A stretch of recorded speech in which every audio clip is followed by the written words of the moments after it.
We have matching tattoos. We do.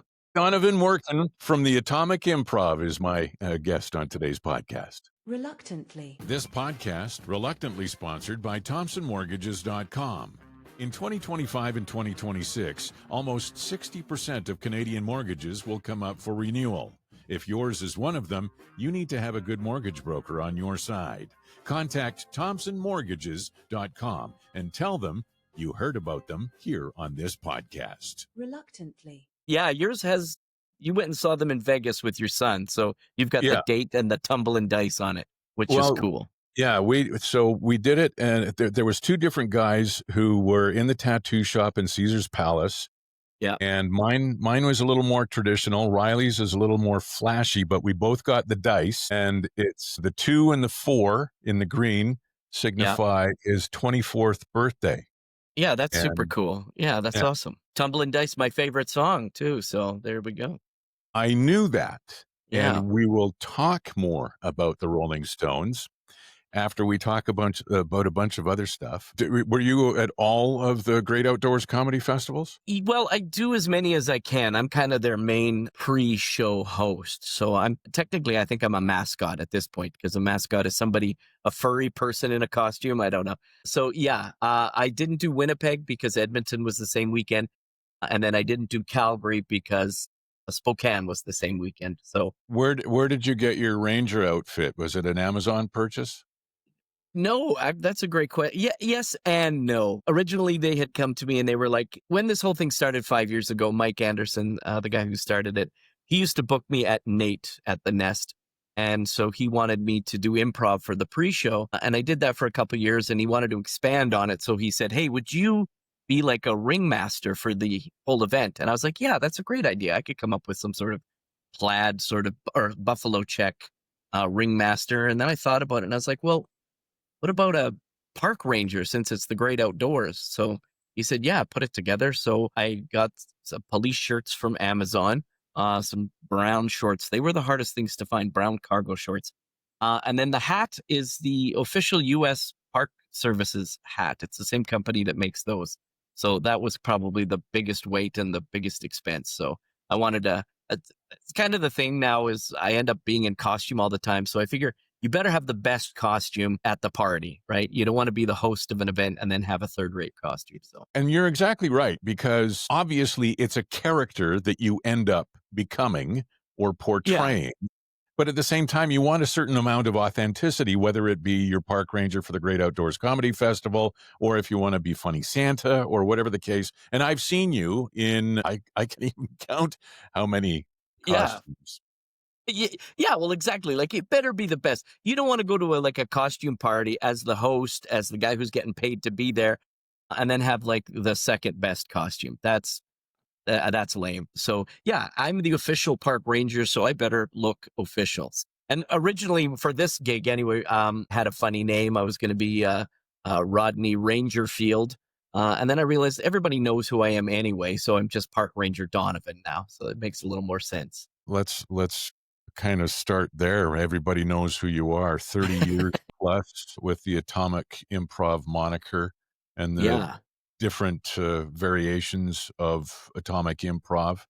Was the first one with Paul Mather? Yeah, we started, I don't know, in like 89. And I think officially we got started as Atomic Improv in 1990. We were doing the Sidetrack Cafe, which was like a mainstay, probably one of the best venues the city has had for a long time. And we were doing Sunday nights and Monday nights doing improv. And we thought we better have a name. And Paul had a book of logos that were no longer trademarked. So they were free. And one of them was Atomic Pesticides. And we were like, this is super cool. We could be Atomic Improv. And then somebody was like, yeah, but what if they say Atomic Improv Bombs? And we were like, that'll be our challenge for nobody to ever say that. And so we try really hard to, I think our motto was like two things. We want to be funny and we got to be cool. And that was kind of philosophy going into Atomic Improv in 1990. So there's an actual bomb. I don't know if it's Fat Man or Little Boy or whatever in your logo. Our logo is a bomb. Yeah, it is. Yeah, it's pretty cool. It used to be Atomic Pesticides with a streaking bomb headed to the earth. So updated it a little bit since then. So you said 1989. I think that's when I met you. You are one of my longest acquaintances in this city. I came to Edmonton to work at K97 as a snot-nosed kid at the age of 20 in 1986. Wow. Yeah. Yeah. Well, then you were probably doing a little bit of stand up at the Sidetrack on Monday nights, right? Is that where we kind of met? That is where we met. Yeah. I wasn't doing stand-up. Every once in a while, I would host or MC or something like that, but with the amount of talent that was gracing the stage at that time, I found myself often just in the audience, and that's where I met so many great performers in the arts, whether it be music, comedy, improv, acting, whatever the case, and that's where I first met you and Paul. That's where I first met Wayne Alchin, Bobby Cameron, Daryl Barr, Mike Plume. It's just a Dan Troughton. Remember Dan Troughton with his Yeah. ironing I, board surfing thing? I still talk to Dan Troughton. He's in Ottawa now. Yeah. And he always has the joke about he's tugging on his nipples. He was always something about tugging on his nipples. It was very hilarious. So Dan and I still stay in touch. He's a great guy. He was in the military then, and he's still just retiring out of the military now. So 35 years later. Yeah. I mean, those were great times. Like all those musicians, Wide Mouth Mason would show up. Oh my gosh. The guys from, like, what were they called? Welcome. Yeah. 100-watt bulb. Like, just all these amazing. And then like the sound guy was John Tracer, John Beckett. And I still run into John Beckett all the time, of course, at Production World. Or Kirby was their longest That's of time course. as well. Yeah. Of course. Kirby as well. Yeah. The Absolutely. Sidetrack Cafe is a special place for so many people, for entertainers and for audience alike. It holds a special place in my heart for so many reasons, but probably in the top 5 is the place, the windows right at the back, because there was the entrance, and as soon as you walk in, you could go to the left, and there was the bar straight in front of you, and then there was tables to the left by the window. Yes, that's right. I was sitting at that window at those tables when my first wife said to me, "I think we should split up." So, it's all these positive memories that I think we all share. It's really good. Congratulations. So You want to hear a weird story that kind of this kismet about the Sidetrack Cafe? I just moved 4 months ago into a neighborhood just a little east of downtown. And my friends in the 90s, when I was doing shows at the Sidetrack, they rented a house in this neighborhood. Turns out the neighbor still lives there. And I went to him and I said, "Hey, listen, I'm the guy that used to burn your cedar shingles when you were trying to renovate your house." And he's like, "Oh my God, the parties you guys had." He was really mad. Then I went and did an improv show for a friend of mine. And this dude comes up to me and he's like, "Hey, I know you." I go, "Yeah, sure." He goes, "I was the firefighter that came to the backyard of that house in that neighborhood when you were burning that guy's cedar shingles." And I was like, "I live in that neighborhood now," like out of the blue. He has the crossing sign, the big railroad crossing sign that was in the cornfield at the Sidetrack in his backyard. When they had torn down the Sidetrack, he had, it was there. He pulled it out of the ground, threw it in the back of his pickup truck, and it's cemented into his backyard now. So the Sidetrack was an important place for a lot of people. yeah, so it certainly was. I got I into still a get fist fight. recognized all the time. I got into a fist fight with the scarecrow in the cornfield out front one night. Oh my God. I saw a couple, everybody would go in the back. I don't know what we were doing, probably smoking weed. We were smoking weed. And I saw this couple moving around in the car, and I ran in and I popped into the passenger seat and sat down next to them, and they were like having sex. And I was like, "Oh, this is a little more advanced than I was expecting." And they were like, "Donovan, no." And I was like, "I'm out of here." It was hijinks, a lot of hijinks in that parking. Did they return to their reserve table and I, continue watching the show? I'm sure they did. Yeah. We brought them on stage. No, I have no idea. There's the time the Rolling Stones, the guys in their backup band showed up at the Sidetrack and they were standing in line. Claire, the owner, hired us to do an all Rolling Stones improv show. So right after the concert, I raced back. We did like a half an hour, 40-minute all Rolling Stones improv show. Then I was going to leave and I saw Chuck Leavell and the Uptown Horns and who else was it? A few other guys standing in line. And I was like, "What are you guys doing standing in line?" And they're like, "We heard this is the place to be." I'm like, let's get you inside. So Bernard Fowler was there, Mick Jagger's backup singer. I got them inside. I cleared them a table right by the stage. I said, my name's Donovan. I said, I love you guys. Whatever you want, food, drink, you just tell the server on Donovan, I'll take care of your tab all night. But an hour later, I was like, hey, do you guys want to get on stage with the band?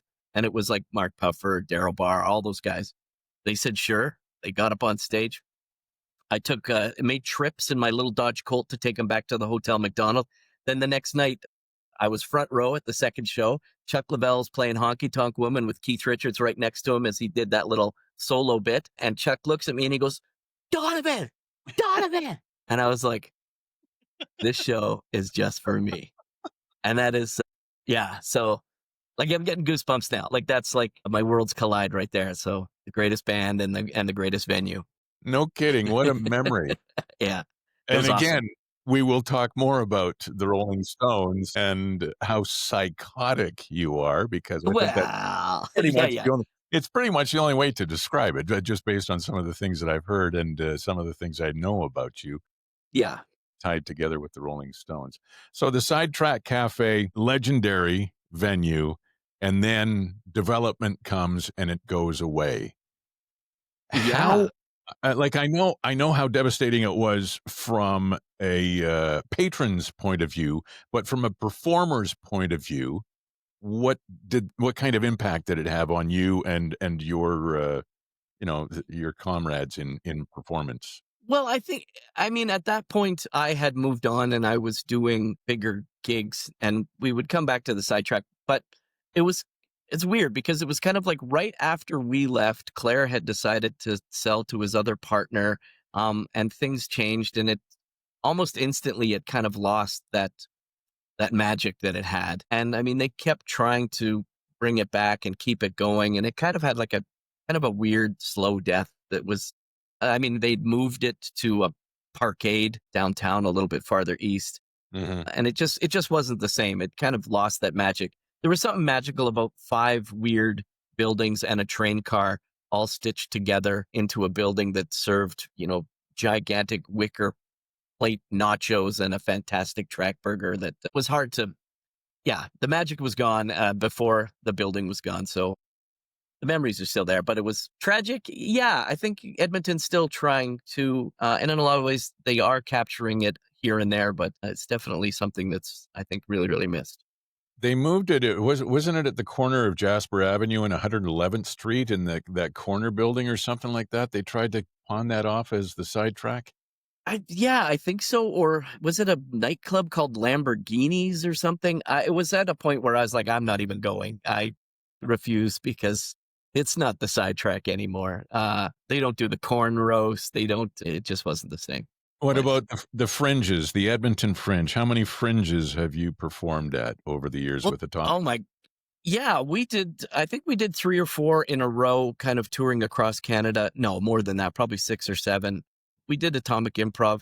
We were kind of like the first. I don't think I could say first 2-man improv group because there was a few others, but we were definitely the first ones that kind of really tried to go super fast, super funny. It was kind of called a gladiator style, where we would end up in a kind of a shitty bar in Red Deer where the audience would, you either make them laugh or they're going to drag you out and eat you alive. Right. So we had to become funny. And a lot of times we'd try to get gigs and they'd be like, are you the laugh magicians from the university? And we'd be like, what? No, we're not the local drama club. Right. This is what we do. And then we'd have to prove ourselves, and we'd worked really hard on making fast and funny. And now, I didn't even realize this until a few years ago, but that style of improv that we founded that. There wasn't that style before. And now people do it all over the world. They call it bar prov or the Alberta method or things like that. So it's pretty cool. You kind of had I guess a formula. You would say, there would be 5 things that you would say, okay, name something in a house, name something that you would do on like, what were the 5 main things that you would ask? Oh my gosh. Well, I mean, we would do it per game. So we would be like really courageous. We're going to do a scene completely in rhyme. So, what's an outdoor activity? Or we're going to do a day in the life of somebody. We would do like a cultural transition bell game thing. So we had about probably about 10 games So the idea was that it's okay to do a scene, like, beginning, middle, end, telling a story. And it's okay to put some jokes in there. But really what makes it like a circus trick, or a magic trick is you got to make it dangerous. You got to make it hard because the audience is either going to like revel in your success. If you try really hard, they're going to love you when you succeed, or they're going to probably love you more if you fail. But as long as you try super hard and you go up in flames, you'll win them over. And so that was kind of our philosophy, just go big or go home. So, and we did the 2-man Fringe all across Canada for 3 or 4 years. Then we started doing some scripted shows with 3 Trolls in a Baggie. We did a musical called The War of 1812, which if you Google it right now, every grade 8 social studies teacher at the Canada section of their program will play that song to the kids. So it's still like a huge part of Canadian history now, which is like insane. Yeah. And then we kind of outgrew that and we started doing colleges and nightclubs after the Fringe or colleges and universities. And then Paul moved. He started getting a writing job on, first of all, I think it was This Hour is 22 Minutes. And then Corner Gas and Little Mosque on the Prairie and Dan for Mayor. So he did a lot of huge Canadian TV shows. And then he lives in LA now, working on some smaller projects. So I kept doing improv here. And now I do mostly like corporate shows. So tons of corporate gigs, which is really, really good. So yeah, I raised a family here. Yeah, well, that I was just going to say, that it's so admirable that you take your skill, you take your talent in the arts, and you're able to make a living off that I'm ability. lazy. That's the trick. I'm lazy. But let's face it, you're married, you've got a house, you've got kids, you've got a family, you've got roots, you've got everything that anybody might have working a traditional 9-to-5 job, but you've done it 10 times. Like it's been 10 times harder to do it the way you have done it. Yeah, I feel like super, I don't want to say blessed, lucky, definitely lucky. Hard work pays off, right? I always want to over deliver, right? And honestly, I started living by like an improv philosophy of like, say yes, really focus on listening and be positive, right? Those are kind of the 3 mantras that when I teach improv, that's what I do. And honestly, just being super positive is probably the key, right? Like nobody wants to hang around with, sad people. And then I realized at one point, I'm like, I love what I do. This is fantastic. So it's not a chore. I mean, sometimes it's harder than others, but I'm in a zone right now where I love my job so much and I can't work enough. I love to work. So Reluctantly. This podcast is reluctantly sponsored by ThompsonMortgages.com. Did you know that 60% of all Canadian mortgages are set to renew in 2025 and 2026? Is yours one of them?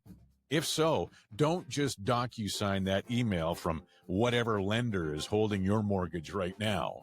Contact Mike or John at ThompsonMortgages.com and find out if they can find you a more favorable financial situation. Rates are different now than they were 5 years ago. It'll have an impact on your monthly payment. Should you be on a fixed or a variable term? Should you stay where you are? Or maybe move to another lender for your next term? These are all questions that can easily be answered by ThompsonMortgages.com at no cost to you. The lender pays. You benefit from the service and the great advice of the Thompson Mortgage team. Contact them through ThompsonMortgages.com and tell them you heard about them on the Reluctantly podcast. Reluctantly. The most recent thing that, aside from the Great Outdoors Comedy Festival, a bunch of the social media stuff that I've seen, but I was watching TV the other night and I saw you fart in a car and I thought, there that you was go. just a video I sent you, though. Let's be fair. Wasn't it the Hughes gas? No, Lube City. Oh, Lube City. That's right. And so Yeah. I thought that's my boy Donovan. He's farting in the car and he's making a living. I love it. Yeah, it's fantastic. Oh man, it started years ago. I got lucky enough. I did, I don't know, probably 50 or 60 brick commercials. I've done a dozen Hughes car wash ads. Lube City, I think I've done 10. So yeah, I've probably done, I mean, there was a point where I wasn't getting any work in commercials or TV because they were like, everybody knew me and they needed to take a break from me. So again, like I'm just lucky that way. So, and I try hard. Like I want to make people happy. So I love those Loop City commercials, and it goes to the point where, like another gig I had, it's if somebody, and this is how I kind of got hooked up with Mike at the Great Outdoors Comedy Festival. If somebody comes to me and they're like, I have a passion, this is my idea, I really care about it. I'm like, how can I help you?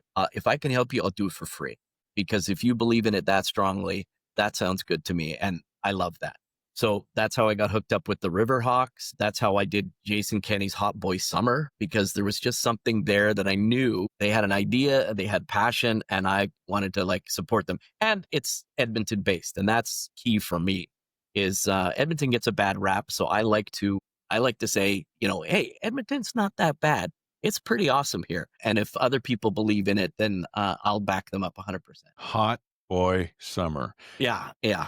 I Best, played best summer ever was the quote. And is that what basically launched or inspired the play?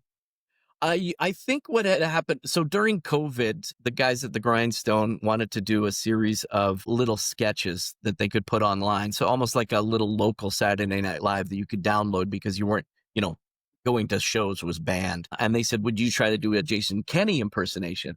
I was like, yeah, I kind of got the same build as him. I've got the perfect kind of wig. I'm in. So we did that. And we did a couple other things that were actually worked out equally as well for me in a different kind of way. And then the Jason Kenney thing kind of took off, and they're like, do you want to do a whole musical based on Jason Kenney? And because of my Say Yes improv background, I've done a couple small little musical things, but I'm certainly not a singer or a dancer. Not at all. I'm not formally trained in anything. But I said yes. I had to say yes. Gosh, I don't know, 20,000 people came and saw that show over the year that it ran all across it's got to be one of the most successful Alberta written plays that's ever existed. I think it's insane. I get recognized with this beard as Jason Kenney. We moved into my neighborhood 4 months ago, and our neighbors were like, they were talking to my wife, and they were like, Donovan Workun, the guy who played Jason. Oh my God, I don't even know what I'll say to him. Oh, we've got the poster up on our wall. And I'm like, what? So it was a huge, and again, they had a dream, they had a passion. It was a small, stupid little project. There was no money in it. I didn't do it for the money, and it exploded, and it was awesome. I seem to recall your social media post when it went from being for lack of a better term, vignettes to a full production. And the emotion that you had, it was almost not surprise, but at the same time, a grateful sort of, wow, this is happening. And I think it may have been, probably because of COVID, because there was this time of uncertainty for performers or anybody like stand-up comics or performers like musicians or yourself, who you wondered when you were going to work again. So when something like that developed into a year-long run, you could just see like, I'm back and look at how great Yeah. this is. I remember that.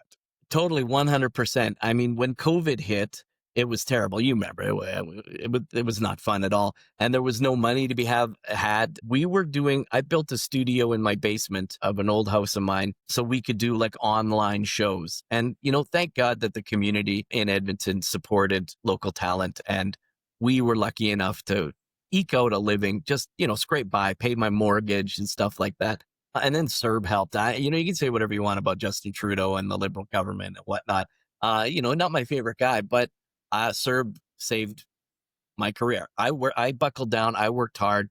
I scraped and scrounged and did whatever I could to keep doing what I do, and it worked out. And then when Jason Kenney kind of hit, it was awesome. I was like, I knew there was something there. It was awesome, and I felt lucky. I'm like, I can't believe it. Like, it was a little bump in my career, not a little bump, but like almost like another wave in my career where I was like, wow, okay, I'm still relevant, still fun, I'm still good. Which is, one of the things you struggle with, especially as you get older. I'm like, God, am I still relevant? Am I still funny? But I've been lucky enough to kind of keep going. So Hey, I know exactly what you're talking about. And there are exactly people right. out there who saying, "Get that old fucker off the radio. Yeah, What the hell are you yeah, still doing on yeah. the radio?" Exactly, right? Um, And, but, you know, that's it. Again, man, it's just keeping my ears open, keeping my eyes open. absorb information. I see something that's really cool. I just worked on for the last 6 months, I've been working on this short film for this comedian, Simon Glassman. And I don't even know what it is. It's the weirdest project. And my wife's like, man, you're spending a lot of time on this thing. I go, yeah, I know, but there's something. I don't know what it is. It's weird, but I'm going to help him out. Before it even made it to a film festival this year, it's already been picked up for a distributor across the world. So he's put together something. And again, I'm just lucky enough. I just saw something in it. And for whatever, it's his passion. He believed in it, so I believed it. So Well, and I know Simon, and in the most wonderful way. He is a bit odd, but that lends to his process, his creativity, his talent, and the way it yeah, comes out. And for you to recognize it and commit to a project like that before anything could possibly develop, I think is remarkable, because part of the beauty of it is your recognition of what he is providing. And yeah, Simon's a talented guy, funny guy. yeah. He's been at the comedy at the funniest person with a day job at the comic strip. I've seen him perform many times. Yeah, and I think it's because he cares. He just cared about this project so much that it just hooked me. So, and you know what? Honestly, I haven't even seen it yet, but I haven't seen the whole thing. I've seen chunks of it. I have no idea what it is. I don't get it, you know? But it was the same thing with Jason Kenney too, right? Simon Abbott, this other Simon, and Byron Martin at the Grindstone, they had a passion. They believed in it, and I was on board. Steve Hogle, the guy that used to run CTV, he's now in charge of the Riverhawks baseball team. I went down there. He said, I want to do something different. And I'm like, yeah, let's do a comedy show where a baseball game breaks out. And we went from 600 people a game to 6,000 a game in 3 years. And it's because people with a passion go hard, I guess. It's interesting, what you've done with the Riverhawks and Hogle, what Hogle has not permitted you to do, but been open for you to do. Because it's non-traditional. It was the same sort of thing. Yours is on a different level, but I think back to when I was the PA announcer for the Edmonton ice hockey team when junior hockey came back to Edmonton, and Dave and Ed Chenouth were the father-son duo that ran the team, owned the team, and they had me I was working at the Bear at the time, I think, and I was doing the PA announcing. And I would start, doing interesting little ways of Yeah. describing penalties or goals or whatever like that. And it started getting to the point where people were there to watch the game, but when I would do announcements and stuff like that, all of a sudden there was laughter. Yeah. And And they loved it because yeah, it wasn't the Oilers, right? They already got that. Why would we don't need any more of that. That's already big enough. So yeah, when you have to give people something interesting, something different. So, and uh, credit to you too for realizing that in an opportunity otherwise wouldn't have been discovered, because going to a triple A baseball team or a league below the major leagues, and I suspect MLB is probably much like the NHL, where there's kind of a template that you have to go by and you can't veer too much from that. But when you get to the lesser leagues, you're given the opportunity to fart around. But finding that, the fact that you found that and found another revenue opportunity for yourself as a performer, as an artist, I think yeah, is remarkable. And you were talking about COVID and what you had to do to scrape by, and of course serve and everything like that, but you were still looking, you were still scratching away, it's no different than when I talked to Lars Calliew, who started the backyard comedy absolutely. Yeah. sort He of thing. he started that for sure. And we started doing that as well, getting gigs. And Lars would pitch me for gigs and then I would pitch him for gigs, because we all want to help each other out. But yeah, I think the Riverhawks thing it was Steve Hogel's idea to make this a weird thing. And then he brought me on board and Graham Neal to do the announcing, and to give all the credit to Steve. And I would give the second amount of credit to Graham, because he would be like, I'll just toss to you down on the field and you say whatever you want. I'll set you up for punchlines and you make jokes. And I was like, I love it. And Steve took lots of phone calls, lots of meetings with the league where they were like, you have to stop. And Steve's like, never, we will never stop. We're only going to do more. So, and that's that passion. I'm like, yes, let's do more, Steve. Let's make it different, right?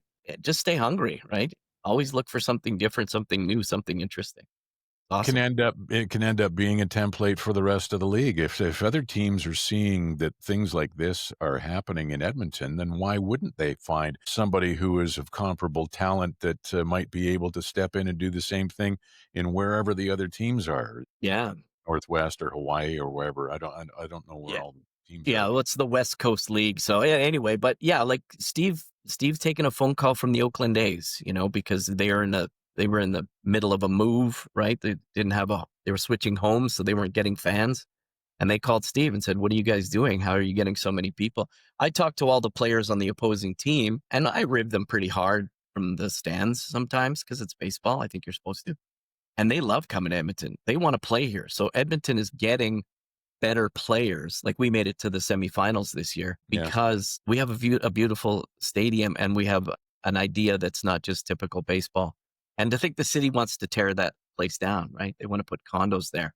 So if Steve and the team there didn't make a go of it, that whole building would be gone. What if the Oakland A's all of a sudden are on your display on your phone? I don't know. First of all, I don't think that'll happen. They're always saying like, "Oh man, could you guys do the same thing for the Elks?" And it's a different venue, it's a different team, it's a different sport. So we can get away with it in a stadium that holds 9,000 people because it is college baseball. It's not as slick and professional, and the rules can be bent a little bit harder. Doing what we do in a larger MLB stadium, I'm not a professional mascot, so I guess I am. But yeah, heck, I'd take their phone call. Let's take that phone call. Are they calling? How many zeros? How many Yeah, zeros? yeah, that's right, exactly. Yeah, the fact that it's a 9,000 seat stadium, and yeah, Riverhawks were one game away this year, so Yeah, it's a tighter sort of thing. It's like playing a small room when you're performing, right? It's more yeah, intimate, yeah. It's better. It's a tighter room. You get that instant feedback. right? And people are in on the joke. People are a little more responsive, I suppose, if it's a big stadium or if it's even a hockey rink that holds 18,000. Yeah, even that is different for sure, 100%. So yeah, it's awesome. It's a great gig. It was one of those things where I wasn't getting much money to do it for the amount of hours I was putting in, and my knees were hurting because I'm like an old man. I'm running up and down these stairs, but I kept at it because the fans responded. People said how fun it was, and we started to get the numbers that, again, I was just lucky. It was like just awesome. Yeah, I love it.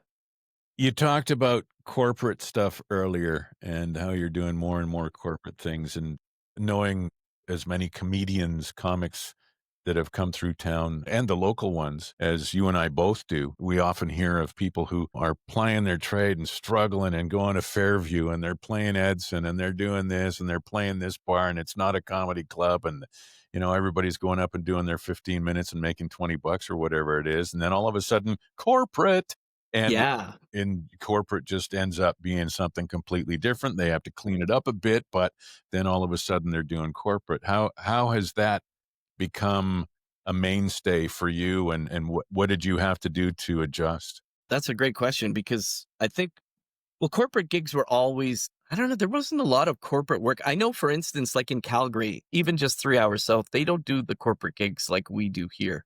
The comedians and stuff, they have them, but they're not as prevalent as they are here in Edmonton.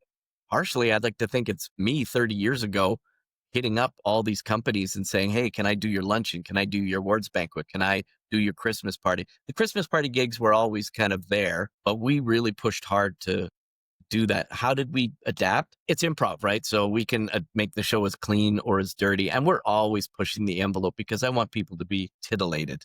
I want you, I don't have you to be outright disgusted or ashamed or scared or upset, but I want you to kind of walk that edge where it's a little bit naughty or a little fun. It's funny though, because you've got to win an audience over at a corporate event because they are there just to have dinner, just to schmooze and talk with everybody else. They're not there like at a comedy club to be entertained. So it goes back to that gladiator style show where you've got to win them over fast and then keep their attention for the whole hour.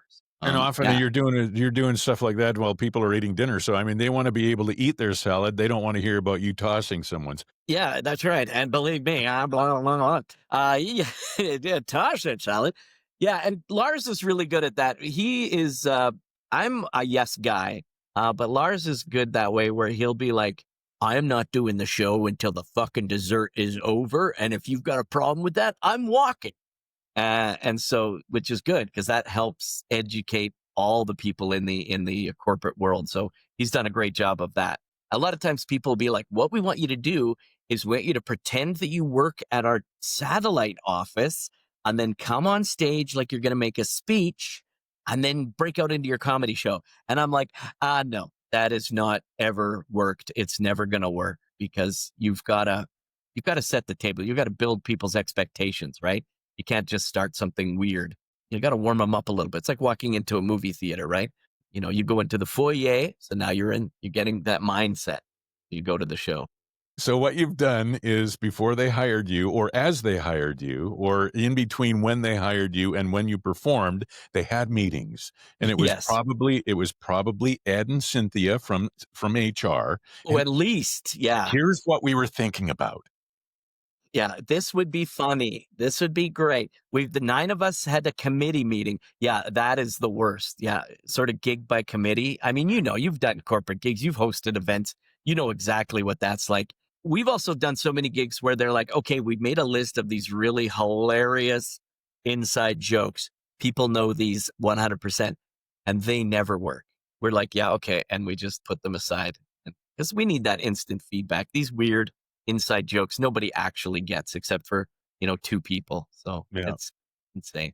But corporate gigs are hilarious because the audiences are different. Like car salesmen, when you do a car dealership, it's the mechanics. They don't want to look weak in front of the salesmen don't want to look weak in front of the management group, so they've all got their own little cliques and they're all afraid to laugh, right? So they're kind of a hard group to win over. Yeah, and the owners, they don't want to see anybody to see them having a good time. It's a weird. Engineers are another weird group where their brains just work at a different level. So making them laugh is almost impossible for a lot of cases, you know? Well, it's all about a sense of vulnerability too, because quite often the management or an ownership group, they don't want to be in a situation where they might be seen as the butt of the joke, or Yeah. like you Or said, the laughing at a engineers. certain thing. Exactly. It's weird, eh?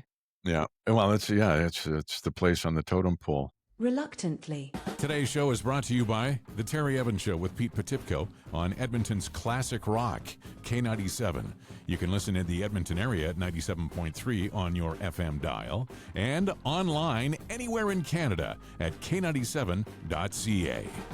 Reluctantly. The TV shows that you've been in over the years, what are some of your more memorable moments? Oh, man. I haven't done anything for so long now because I've had this giant beard. I did like a series of like movies of the week. I did like 3 or 4 Hallmarks in a row. You always get like 4 or 5 days shooting on something, 2 days shooting on something. I think right now I'm maybe just too old. I don't know what's going on. So, but you know what? I'm super happy doing commercials. I prefer them anyway. So, you don't have to Well, memorize as much. movie stuff. So you've been done movie stuff with Demi Moore, Patrick Swayze, and Tom Green. Yeah, 100%. Yeah. Tim Curry. I got to hang out with Tim Curry for a long time, which was really, really great because like I had a nice little part in the movie they shot at West Edmonton Mall where I was like, Patrick Swayze was my boss. So I spent a lot of time with him, which was crazy. And Tim Curry, him and I got along really, really well. I've done a couple movies with Dave Thomas, which is amazing because, he's my hero growing up. SCTV was fantastic. So it was really nice to audition for him for a movie. And he said, you have a face for comedy. I'm going to hire you. And so that was great. Joe Flaherty, another guy in SCTV I worked with, he's like my friend. He became my friend. I went to LA and taught some workshops for him at Second City and in LA and stuff. So yeah, there's been a lot of little parts in movies here and there and stuff. It's awesome. I've had a nice career. I was going to ask you about the importance of SCTV, and you touched briefly on it with Dave Thomas and Joe Flaherty. But you are right in the wheelhouse, right in that influential age where SCTV, the TVs start flying out of that apartment building. Yeah. and you knew exactly what you were in for, and all of a sudden there was Andrea Martin, John Candy, Joe Flaherty, Rick Moranis, all those guys, Eugene Levy. Yeah. Don't you find it interesting that those actors, those performers, and I'm sure if John Candy was still alive, he'd probably be right in there, but Eugene Levy is still, he's still relevant, and Andrea Martin is, who's with Eugene Levy on Schitt's Creek? Uh, Catherine What? O'Hara. Catherine O'Hara. Every once in a while, you see them and stuff, and you go, "Oh, shit, they were on SCTV back in the day," and, like, that's 35, 40, 45 years ago. It's insane how lightning just struck so hard. But you know what? I think part of that is, well, two things, I think. And, I'm no expert, but one, this is Canada. So, one, we get all the media coming from the United States, so it's easy to make fun of. Winters are hard here. So, you got nothing else to do but to kind of hang out with your family, your friends, make jokes. And then they moved to Edmonton to work on a crappy little TV show that wasn't going to go anywhere and not do anything. And in the early 80s, there was nothing to do in Edmonton except get drunk and work on a TV show.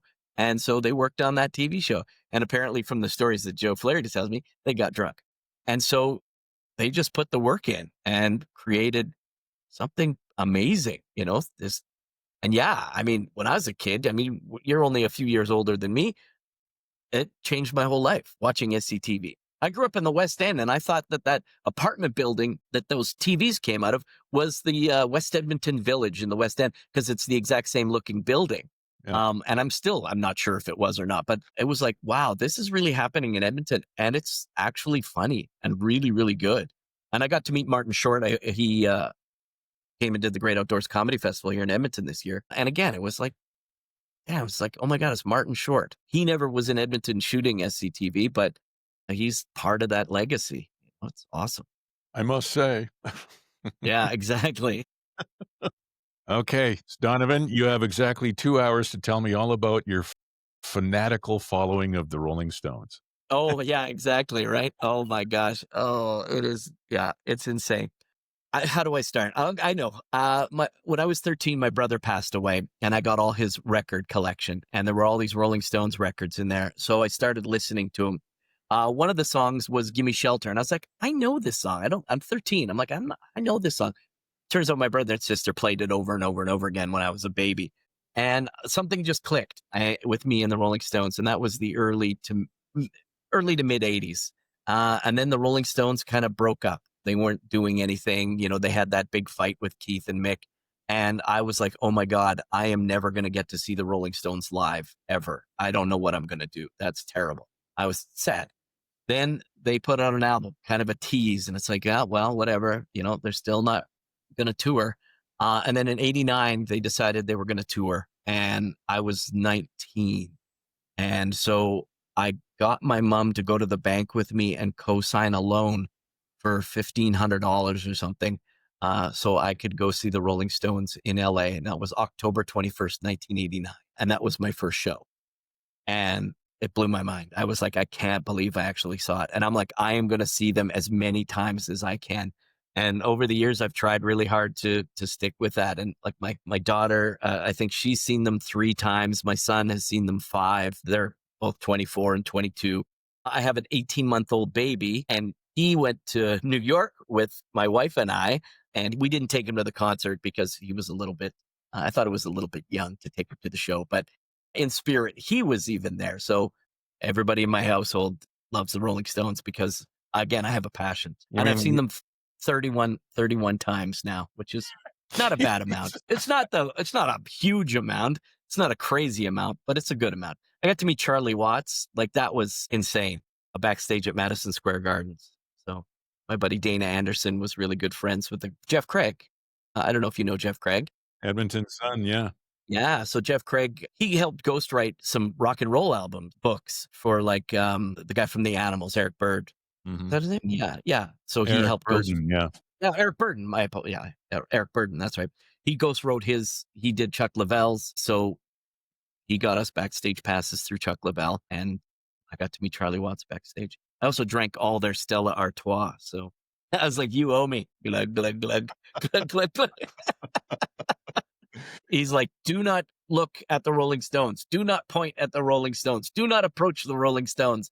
And then like 2 minutes later, I'm like, that's Charlie Watts. I couldn't help myself. I did it. It was awesome. Shook his hand. You went all the way to New York City with your 18-month-old baby and you never got a matching tattoo? Yeah, it was so hard on his little arm. He kept crying. Oh, man. So 31 times. Yeah. So in 1989, was that Steel Wheels? Yeah. Yeah. Yeah. And then I saw them July 4th in 1990 at Wembley Stadium. I'm in the IMAX movie that Stones at the Max. They filmed it there. And that was called the Urban Jungle Tour. So I was front row at Wembley Stadium, which was amazing. So there's like a little shot of me, a 19-year-old Donovan at Wembley Stadium. It was awesome. Then they played here 3 more times. Oh my gosh, Calgary, Winnipeg a couple times, Vancouver, Vegas. I've seen him at a Rose Bowl in Pasadena with 90,000 people or whatever it was. I saw that twice, I think. It's just Paris. I went to Paris for a week with my son and we went and saw them twice. Yeah, Chicago. I saw them a couple times. Atlanta. I don't know, it keeps going. Now I'm trying to remember all the places. That's about it, I think. Toronto.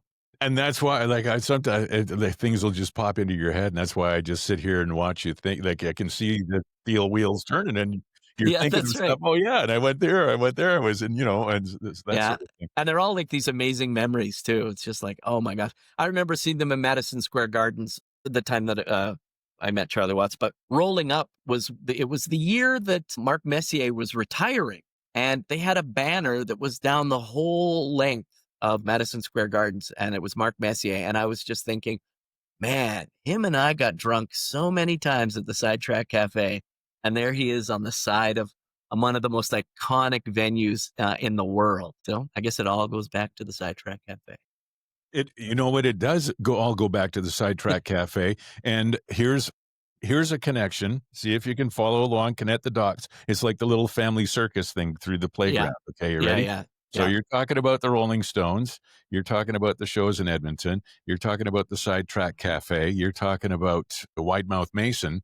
Yeah. And Wide Mouth Mason opened for the Rolling Stones. For the Rolling Stones. Yeah. Was that not the year that they pulled up in front of the Sidetrack Cafe with the big pink Ramsey's condom bus? That's right. Yeah, they were fantastic. I loved Wide Mouth Mason. They were great guys. That was awesome. Yeah, those were great times. It all comes back to the Sidetrack Cafe, doesn't it?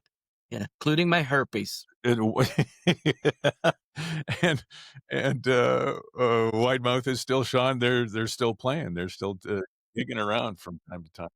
Yeah, and same with the Big Sugar is still kicking around now too. Although I don't think they played the Sidetrack, but I ran into them a few times doing colleges and stuff. I remember seeing Big Sugar at the CI South, and man, they were loud. Holy shit. Yeah, Gordy Johnson he likes to play it loud, doesn't he? That's a really great sound. They're a cool band. Yeah. My wife was planning a trip to Europe with her friend. This was back in 2016. So all through the winter of 2015, 2016, they were planning this trip. They were going to go over to Europe, and they wanted to go to Italy. They wanted to go to France and England and do all of the things. And they went to Greece and all that stuff. And they planned their 16-day trip, and they went over there and they had the best time. But just before they left, they had it all planned out. And I said, well, now that you know your itinerary and how you're getting from place to place, everything from Stonehenge to the Eiffel Tower to, the Vatican to, the Greek islands and whatnot. I said, have you checked to see if there's anybody that's performing, any concerts? Yeah, cool. While you're there. And they said no. So I went online and I looked and I found them tickets to see the Rolling Stones in Rome. Wow. Super cool. So they go out, and what they were doing is every morning they were getting up in Rome and they were going and having their biscotti and whatever it is, their breakfast. And in Italy, everything's different, right? You have something that is just, you wouldn't fathom having that same sort of thing here because this is North America. We would never do something like that. Yeah, but we're going to eat bacon and eggs. Yeah, so they would go and do that, and then they would go off and spend their day. Well, this one night they go out and just get shit faced on wine, and they woke up the next morning and completely missed their opportunity to go and have their biscotti or whatever it is, their little breakfast, their petit déjeuner, and They just started wandering around through the streets, and all of a sudden they come to this place and there's a whole bunch of people, and they turn around and look, and the shutters go flying open, a carpet comes out the door, and there's the fucking Pope. The Pope is like, they look over their shoulder and see the Pope. They saw the Pope, Wow. and then later that night they saw the Stones at the Colosseum in Rome. So even the Pope opens for the Rolling Stones. Yeah, that's pretty cool. That's awesome when that stuff happens, hey? Yeah, that's hilarious. Yeah. Crazy. Where is the next trip to see the Stones? Do you anticipate one, or do you think they're done? Or like, I don't know. I know they just finished up, but Yeah, I don't know. That's a good question. So this summer, yeah, they were going to do a bunch of dates in North America again, but then they canceled, and I was like, ugh. I was getting nervous to see them when I saw them in New Jersey in last May because, they're starting to get old, and I'm like, are people going to go? I don't want to go see the Rolling Stones in a half full venue. I was lucky enough. I didn't get to see them in their prime, like, the 72 to 76 kind of range. I didn't get to see them in 81 when they had their biggest comeback. And so I saw them in 89, kind of the third or fourth big, like my career. But now, like, I'm like, are they still going to be good? And I was worried when I saw them in May, but they were fantastic. It was so awesome. But yeah, I don't know. Are they going to do next summer? They keep hinting at maybe next summer. They were supposed to come to Edmonton 2 Junes ago. They had some meetings here, apparently. People message me all the time because they know I'm this fanatic. So they're like, hey, Keith Richards just had a meeting on Zoom or whatever. So they were supposed to do a Father's Day here in Edmonton. And I was like, oh, that's exciting. It fell through. So I don't know. If they go on tour again, I'm sure I will find a way to see at least one show. It won't be like in the 80s when I would just go and the guys at U.S. Customs knew me. They were just like, where are you going to see the Stones now? And they would just stamp my passport and I would go. But I will try to see him again. Oh my gosh. I was super lucky to take Riley to Vegas to see them when he turned 24. So that's coming up on 4 years ago. Yeah, that was that when they did Coachella as well? Was that when that happened? It may have been. I don't know. all off the top of my head. The thing, Yeah. I just remember at the beginning they had the homage to Charlie because he had just passed away not long before Right. that. Oh yeah. So I took my kids to that tour as well. We went to SoFi in Southern California, the new stadium in LA, and we saw that tour. That was great. And it's something special seeing him with your kids, hey? Yeah. Yeah. Watching them sing, that's pretty good. Yeah. My boy, Riley guy, he enjoyed the $17 beer. Yeah, yeah. So did my son. Yeah, yeah. He's like, can I have? Can you give me some more? I'm like, don't you have money? I'm like, you're 20. Yeah. He's like, I wanted a beer. I'm like, how much are they? He's like, they're $20 for a tall can. I'm like, good Lord, US. Yeah, I want to do that with my daughter too. I want to take her. It would be great to take her to see this stuff as well. Yeah, we saw them one time in Anaheim. My daughter, I can't remember how old she was. She was like 12 or maybe 13, 14. And she was like, less Mickey, more Mick. So that was the changeover from Disneyland to the Rolling Stones. And these guys in front of us were like, it's kind of ridiculous bringing your kids, spending all that money on bringing a couple of young teenage kids to see this concert, right? I went, yeah, it's terrible. And then my daughter singing Brown Sugar really loud, and I tap the guy on the shoulder and I just point at her, and he's like, yeah. I'm like, yeah, she's a bigger fan than I am, Core memories with your kids. It's yeah. It's incredible. Oh yeah, rest of my life. Yeah, so it's good. So you've mentioned this a couple of times, and I want you to talk about how important it is. And I know sometimes you do teaching, whether it's improv or corporate stuff, business building, like team building and that sort of thing. But you mentioned about the positive attitude that you have, which I'm fully aware of, but you've referenced it a few times, probably 4 times if I go back and listen to this podcast. But the reference, you talk about saying yes. Yeah. And I'd like you to take a few minutes just to describe how important that is, and whether it's in terms of improv, because in improv, it's a thing called blocking. If you don't go ahead with Yeah. the bit if you all of a sudden say no or try and take it, try and do something. But talk about the importance of yes. Yeah, well, exactly. You're absolutely right. That's exactly it. So somebody comes up with an idea and you say no to it. Well, now you've killed that idea, right? So why would you do that? You don't know where this is going to go. So yeah, I don't even know how long ago, I started living my life more by like a yes and philosophy, not just on stage, obviously, but like through my regular life. So if something scares me, if a new opportunity comes up and it's something I've never done, something I don't know if I can do it, any of those things, I say yes anyway, because what's the worst that could happen? My feelings get hurt. I don't succeed and oh well. But at least I'll have that memory and maybe I'll try it again and then I'll get better. Right. And I'll always build towards being better. Yeah. Having a positive attitude, saying yes and listening, when I teach improv, it turns out I'm reading all this stuff and it's like we listen mostly with our eyes, right? We absorb information mostly with our eyes. 70% of communication or 75 is visual. So I try to keep my eyes, my ears, my heart open to everything. And that's where the opportunities come. My daughter's got a job. She's works in the forestry industry and she loves her job. I'm like, well, you love your job. That's great, but don't forget to keep your eyes and your ears open because there's always other opportunities that are just going to swish right by you. And if you're not paying attention, you might miss them. And that it doesn't mean just like jobs, but that's relationships. That's everything, right? That's opportunities to try something exciting. So I try to say yes as much as I can. My doctor one time, he's like, "Do you think you should say yes quite so much?" I'm like, oh, maybe not, but why not? I'm gonna do it. I'll try everything a couple times. I love the way that you put it, how you say yes, and maybe you don't succeed. But the thing is that you can go on from that, not succeeding, and that can give you experience or an experience, and it can certainly help you learn something for the next time you get provided with that opportunity. Yeah, and then you will only get better, right? As long as you're paying attention, you'll only get better at whatever it is, right?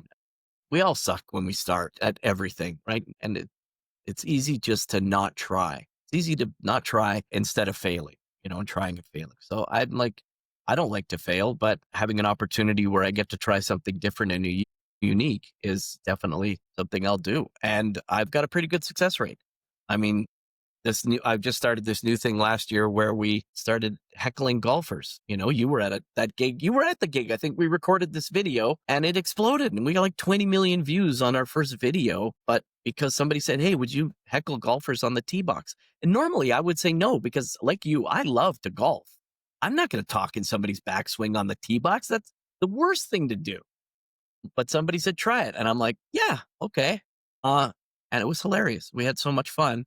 And I think I booked 40 golf tournaments this year, just heckling golfers with this thing we call heckle hole. Yeah, that was one of the things I was going to ask you about too. That's terrific, the way that you've incorporated that into part of what it is that defines you. Well, I think one of the problems I have though is, and I think a lot of artists have this, is, and my wife's always telling me, like, you got to believe in yourself more, because I'm my harshest critic and I'm the first one to say, well, I can't do that. Somebody give me an opportunity and I'm like, I can't do that. That's not who I am. That's not a thing. And I forget my own philosophy of like, I have to try that thing. It took me 10 years to start a podcast after literally dozens of people have been asking me to do a podcast for 10 years. And I'm enjoying it much more than I thought I would. Yeah, that's fantastic, because you finally, and everybody's saying yes to you, except you're not saying yes to yourself. Isn't that weird? And Yeah. it was because the self-doubt, right? RuPaul, not to get too RuPaul-ish, but RuPaul calls it the inner saboteur, right? Where we screw ourselves over because we don't think we're good enough. I teach at-risk youth kids that they are good enough, that, their shitty attitude that they've got right now based on a lifetime of being told they're not good enough and things not going right for them is just an attitude, and they need to change it because they are good enough. They are strong enough. They are smart enough. They are brilliant, and it takes outside people to force you to sometimes listen to it, Good for you, man. Yeah. The power of yes. I'm Yeah. glad Yeah. I'm glad you live by that. Obviously your wife lives by it too, because she said yes to that beard. Yeah. Oh, yeah. Well, that's another gig that fell in my lap. I don't know. Hopefully there's no children listening to this, but I got a phone call from Bridget Ryan, Yeah. who worked at the A Channel for a long time. And she lives in Canmore now and Banff. And she's like, "Hey, have you ever been Santa?" And I'm like, no, I've never been Santa. And she's like, "Well, there's a hotel here that is looking for a new Santa. Would you consider it?" And I'm like, I don't know. Yes, I'll do it. And then I was like, okay, now what do I got to figure out how to be Santa? And then I was like, you know what? That's going to be easy. I'll just be my dad. And that's it. That's all I did. I got a costume. I started growing this big beard. And now I'm like the Santa at the Banff Springs Hotel for 5 years now. I'm there for like 6 weeks every year. And it's again because I was scared of something. It was a challenge, a high pressure kind of situation because you're dealing with children and their dreams and their reality. And I don't want to screw it up, but I had to say yes because it's my philosophy and I love it. It's so fulfilling. And again, I had to spend a fortune on some really, really good costumes. Yeah, you can't go bullshit with your costume when you're Santa. That's got to be authentic, man. Especially at the Banff Springs Hotel. Yeah. So yeah. So I go hard. So Donovan, thank you for saying yes to doing this. I quite enjoyed this. excellent. Thank you very much. I really appreciate it. And honestly, I mean, it's true. I've known you for, I guess, 30 something years. And it's awesome to see your career. You do what you love. You have a passion for what you've done and you just stuck with it and you were super successful. You've had a great, fantastic career and congratulations. Thank you, man. Thank you. We'll talk to you soon. Reluctantly. This podcast reluctantly sponsored by ThompsonMortgages.com. When you contact them, please tell them you heard about them on the Reluctantly podcast. Don't just sign your renewal. Contact Mike and everyone at ThompsonMortgages.com and make sure you get the next term that works for you. Reluctantly.